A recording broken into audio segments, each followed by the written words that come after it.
ربنا ما خلقت هذا باطلا سبحانك فقنا عذاب النار.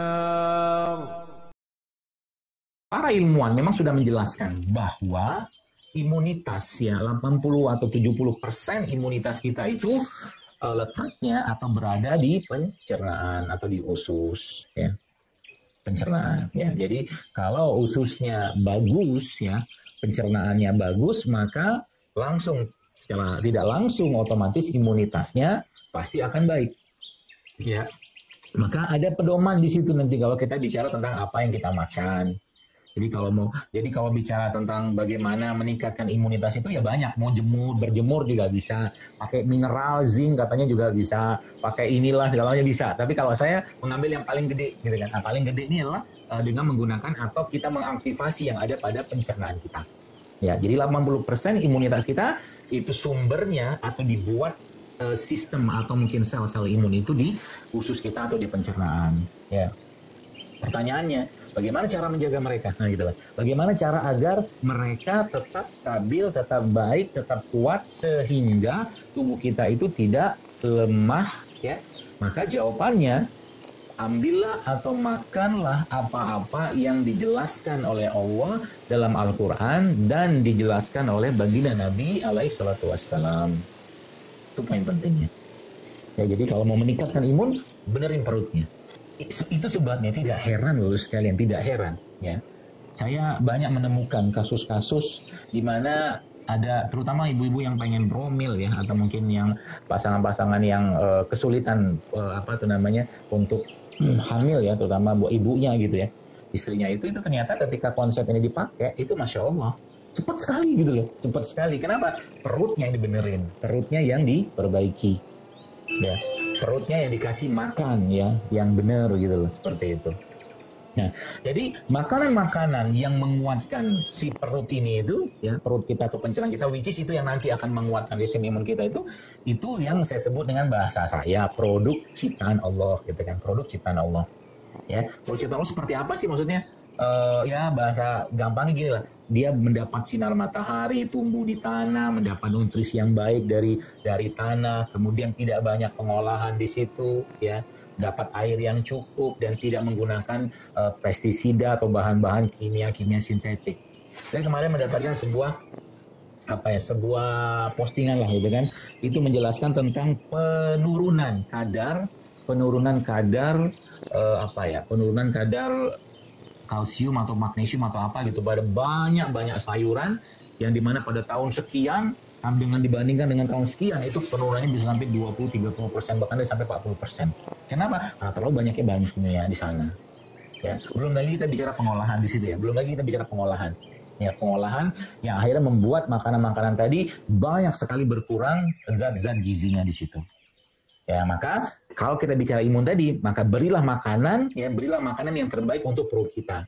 Dengan cara apa? Makan makanan yang tidak banyak pengolahan di situ. Contoh, misalkan gini kan, kalau kita bicara, saya kemarin tuh di rumah atau lagi pas belanja gitu kan, saya pengen gitu beli susu gitu kan. Akhirnya saya belilah susu almond. Ya, susu almond saya beli dalam kemasan gitu kan. Terus saya lihat di situ kan, kalau sudah dikemas pasti akan ada bahan-bahan tambahan pangan sintetik di sana gitu kan. Dan almondnya masih utuh di kulkas saya belum mau minum gitu kan. Ya segala macam, apalagi tuh almondnya impor ya. Nah, beda dengan cerita kalau Anda ambil almond kayak begini gitu kan, kacang almond kayak begini, Bos sekalian, kemudian Anda blender gitu. Anda blender, kasih air, hancurin, jadikan susu, disaring, kasih kurma sedikit. Nah, itu jauh lebih powerful, jauh lebih sehat buat badan Anda. Itu saya maksud tadi. Paham ya? Jadi kalau sudah ngerti pola kayak begini, tadi kan bersih-bersih nih. Ya, kita bicara ada puasa ya tadi, kemudian tubuhnya dibersihkan ya dengan amal ibadah segala macam tadi itu, dan kembali ke imunitas. Maka kata kunci pertama kalau kita bicara tentang apa yang kita makan, kan sudah saya jelaskan tuh biasa di banyak kajian. Yang pertama tentunya harus halal, yang kedua harus thayyib. Ya, bagi saya gitu kan, kalau bicara almond kayak begini ya, bagi saya ya, mungkin Anda punya pemahaman nggak apa-apa. Kalau bagi saya almond kayak begini, Anda beli gitu kan, lalu Anda blender segala macam, lalu Anda saring, kasih madu kadang-kala atau campurin sama kurma, terus Anda minum sudah manis kayak begitu, ingin toyib kayak begini. Kalau sudah dalam kemasan, kalau buat saya nggak toyib.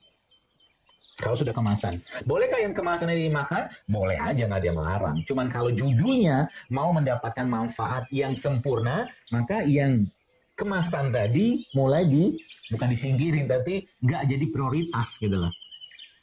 Nggak jadi prioritas. Jadi kalau Bapak Ibu sudah memahami ini, maka sebenarnya gampang gitu loh. Semakin banyak produk-produk asli ini yang masuk ke badan kita, maka semakin tubuh bisa memperbaiki dirinya sendiri. Contoh, mungkin kalau Anda yang pernah baca, tahu Dr. Mark Hyman dari Amerika tuh, kemudian ada juga Michael Greger, ingat saya itu cerita bahwa ternyata kacang almond saja, kalau bicara kacang ya secara umum ya, itu kacang almond saja ketika orang merutinkan makan kacang almond, dia nyebutnya dalam bukunya itu How Not to Die gitu kan, itu disebutkan 7 butir saja kacang almond tiap hari sudah melindungi jantung Anda, karena lemak yang baik ada pada kacang ini gitu loh. Jadi semakin kita sekalian memahami apa-apa yang dikandung di mereka ini, maka sebenarnya ya Indonesia ini kalau penduduknya ya mengoptimalkan apa yang ada pada negeri ini dan apa yang Allah ciptakan, Bapak Ibu sekalian, saya yakin Indonesia ini akan jadi negara yang sangat-sangat sehat. Ya, kunyit berlimpah di negeri kita, jahe berlimpah, bawang, tomat, rempah, rimpang kayak begini gini kan, banyak banget di sini. Ya. Nggak heran ya, saya tuh nggak heran banyak testimoni yang masuk ke saya itu ketika mereka mulai mengoptimalkan, memperbaiki badan mereka nggak makan lagi yang sekedar cuman yang masuk di lidah mereka, senang di lidah, tapi bagi badan itu berat dicerna. Akhirnya yang terjadi apa yang terjadi sekalian? Tubuhnya mulai recovery sendiri. Kan kita sudah sering dengar tubuh adalah dokter yang terbaik.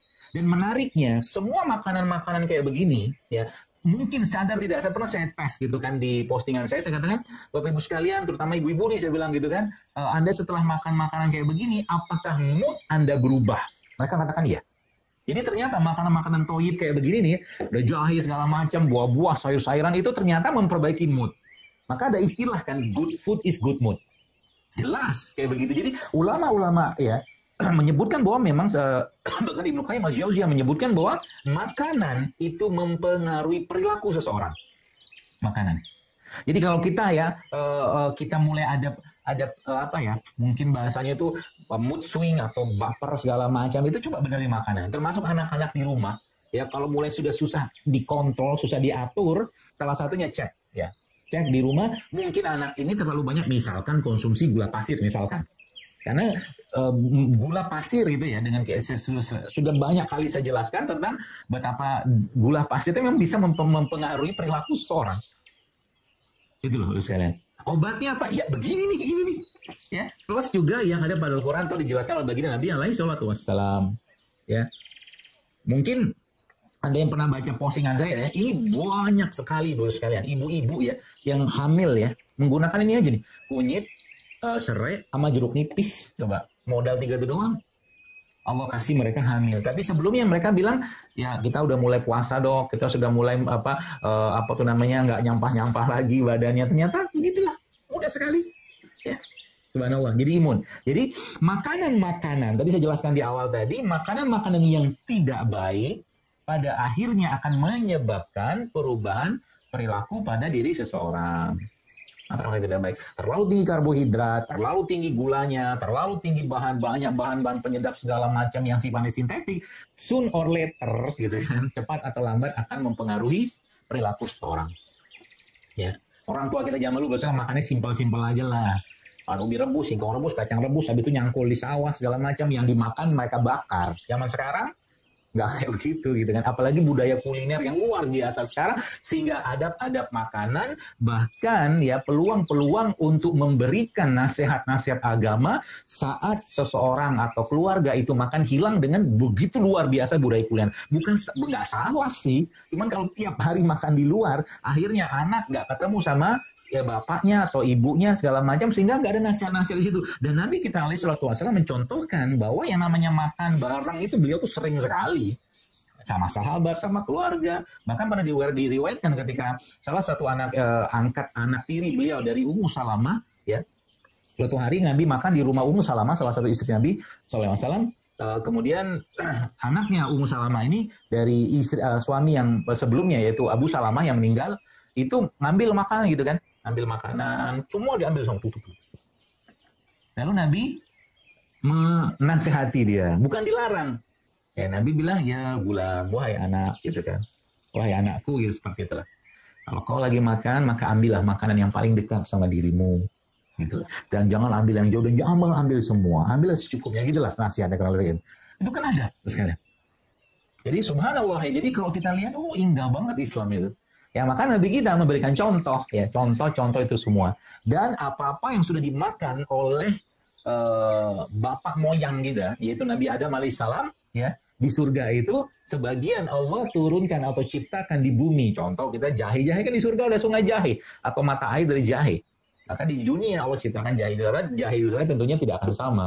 Di surga ada madu, ya maka madu sekalian minumannya penghuni surga.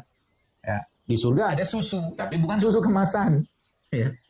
Susu bagus dikonsumsi, tapi kalau bicara tentang susu kemasan, kalau saya pribadi lebih memilih untuk susu fresh, ya susu yang betul-betul diambil dari peternakan yang sehat, ya. Yang kita mungkin di Indonesia saya nggak tahu ada apa tidak, tapi peternakan seperti ada New Zealand, di New Zealandia baru ya, yang grass fed, sapinya makan rumput, gitu loh. Kenapa? Karena kalau sudah masuk berbagai bahan-bahan yang digunakan untuk memperbanyak susu sapinya, ya dengan hormon segala macam, otomatis susunya juga akan penuh dengan hormon. Ya seperti itulah. Ya jadi lagi-lagi saya sampaikan, jadi imunitas kita itu dikuatkan dengan cara apa? Tadi pencernaannya. Nah, yang kedua, makanan buat pencernaan yang terbaik itu yang halal thayyib. Dan ada juga kita mengetahui bahwa dalam tubuh kita ini kan penuh dengan bakteri. Kalau Bapak Ibu baca penelitian-penelitiannya atau mungkin pandangan pendapat para imam, memang tubuh kita tuh isinya triliunan bakteri. Ya, maka subhanallah caranya lah kasih makan bakteri tadi atau kita suplai bakteri tadi dari luar yang kita kenal dengan fermented food atau probiotik dengan probiotik. Jadi makanan-makanan probiotik atau minuman probiotik yang sudah fermentasi tapi tidak ada alkohol tentunya itu yang terbaik, bukan terbaik, sangat baik untuk menjaga imunitas kita di saat seperti sekarang ini. Ya termasuk dalam keadaan wabah seperti ini saya banyak sarankan teman-teman juga untuk mengkonsumsi probiotik. Nah, isi probiotik itu apa? Kuman kan, kuman baik.